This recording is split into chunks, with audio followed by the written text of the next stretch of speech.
BR Naidu వ్యవహారంలో మరో ఆసక్తికర అంశం తెర మీదకి వచ్చింది. ముఖ్యమంత్రి చంద్రబాబు నాయుడు బీఆర్ నాయుడిని పూర్తిగా విస్మరించేశారా? బీఆర్ నాయుడిని కనీసం ప్రస్తావనలో కూడా తీసుకోవట్లేదా? బీఆర్ నాయుడు పట్ల గుర్రుగా ఉన్నారా?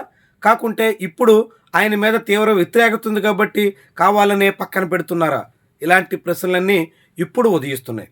ముఖ్యమంత్రి చంద్రబాబు నాయుడు తన మనవడి పుట్టినరోజు పేరుతో తిరుమలలో పర్యటన చేశారు. నిన్న సాయంత్రం తిరుమల వెళ్ళిన ముఖ్యమంత్రి చంద్రబాబు నాయుడికి పలువురు అధికారులు స్వాగతం పలికారు. కానీ ఆ స్వాగతం పలికినటువంటి వాళ్ళలో బీఆర్ నాయుడు కనిపించలేదు. చాలా ఆసక్తికరమైనటువంటి వ్యవహారం. అంతేకాకుండా ముఖ్యమంత్రి నేరుగా టీటీడీ అధికారులతో జరిపినటువంటి సమీక్షలో కూడా టీటీడీ ట్రస్ట్ బోర్డు చైర్మన్కి అవకాశం రాలేదు. అవకాశం రాలేదా, కావాలనే పక్కన పెట్టేశారా అన్నదే ప్రశ్న. టీటీడీ నుంచి ఎటువంటి స్పష్టత రాలేదు. కానీ బీఆర్ నాయుడిని మాత్రం కనీసంగా సీఎం చంద్రబాబు ఖాతరు చేయడం లేదా అనే అనుమానం కలగక మానదు.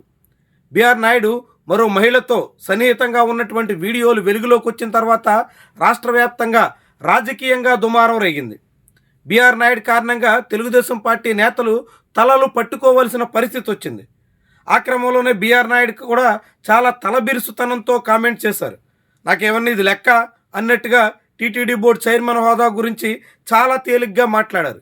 అయినప్పటికీ టీడీపీ నాయకత్వం మాత్రం బీఆర్ నాయుడు మీద ఎటువంటి చర్యలు తీసుకోగలిగిన పరిస్థితిలో కనిపించలేదు.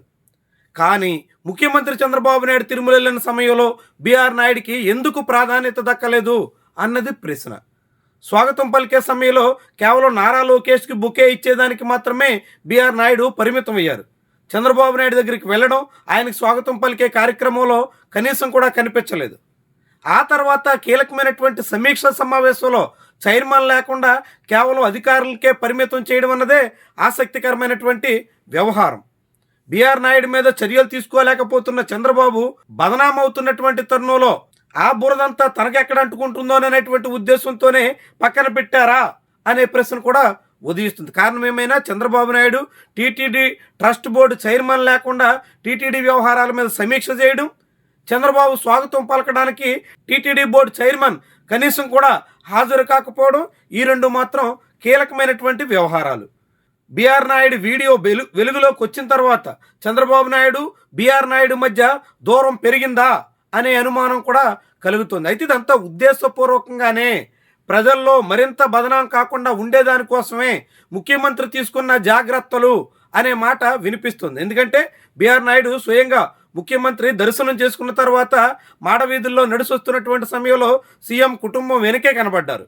సీఎంతో మాట్లాడేదానికి కానీ, సీఎంతో సన్నిహితంగా మెలిగేదానికి కానీ అవకాశం రాకపోయినా ఆయన మాత్రం వారికి తోడుగా వెనకే నడుచుకుంటూ వచ్చారు. కాబట్టి బీఆర్ నాయుడు పూర్తిగా చంద్రబాబు నాయుడికి ముఖం చాటేసినట్టుగా కనిపించకపోయినప్పటికీ బీఆర్ నాయుడు చంద్రబాబు నాయుడు మధ్య గ్యాప్ ఉన్నట్టుగా చాలామంది భావించే పరిస్థితి వస్తున్నప్పటికీ ఇదంతా ప్రస్తుతానికి రాజకీయంగా నష్ట నివారణ కోసం చేస్తున్నటువంటి ఎత్తులే అనే అనుమానం కూడా కలగక మానదు. మొత్తంగా ఏమైనా బీఆర్ నాయుడు ఎపిసోడ్ తాలూకా ప్రభావం ఇంకా కొనసాగుతుంది.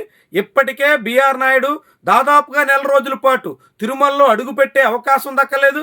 ఎట్టకేలకు సీఎం వస్తున్న సందర్భంలో తిరుమలకు వచ్చిన నేరుగా ముఖ్యమంత్రితో కలిసి సమీక్షలో పాల్గొనే అవకాశం రాలేదు. అంతేకాకుండా బీఆర్ నాయుడు తిరుమల రాక సందర్భంగా తిరుపతిలో భారీ స్థాయిలో నిరసనలు ఎదుర్కోవాల్సిన పరిస్థితి వచ్చింది. ఇలా అనేక రకాలుగా బీఆర్ నాయుడు మరింతగా ప్రజా వ్యతిరేకతను, చివరికి తన సొంత పార్టీ అధినేతల నుంచి కూసింత దూరం పెట్టేటువంటి పరిస్థితిని ఎదుర్కోక తప్పని పరిస్థితి అయితే కొనసాగుతుంది. మరి ఇలాంటి ఉక్కపోతని, ఈ తరహా అవమానాన్ని బీఆర్ నాయుడు ఎంతకాలం సహిస్తారు, ఏ తీరున సాగుతారు, ఎన్నాళ్ళని ఓపికగా వ్యవహరిస్తారు, ఇవన్నీ కూడా టీటీడీ వ్యవహారాల్లో ముఖ్యమైనటువంటి విషయాలు. రాబోయే వేసవికాలపు సెలవుల రోజుల్లో తిరుమలకు భారీగా భక్తులు తరలి వచ్చే పరిస్థితి ఉంటుంది. అలాంటి సమయంలో అవసరమైన ఏర్పాట్లు చేయాల్సినటువంటి నేపథ్యంలో టీటీడీ ట్రస్ట్ బోర్డు చైర్మన్కి కనీసం సమీక్షలో అవకాశం రాకపోవడం ఏంటి అనే ప్రశ్న కూడా ఉదయిస్తోంది. అయినా ముఖ్యమంత్రి తనే నియమించిన టీటీడీ బోర్డు చైర్మన్ని పూర్తిగా విస్మరించడమే విచిత్రమైనటువంటి వ్యవహారంగా చెప్పాల్సి ఉంటుంది. మొత్తంగా బీఆర్ నాయుడికి అయితే పరిస్థితులు పూర్తిగా కుదుట పడలేదని, ఇంకా అనేక రకాలుగా ఆయన అవమానాలు ఎదుర్కోక తప్పని పరిస్థితి అయితే కొనసాగుతుందని ఈ ఉదంతం చాటుతోంది.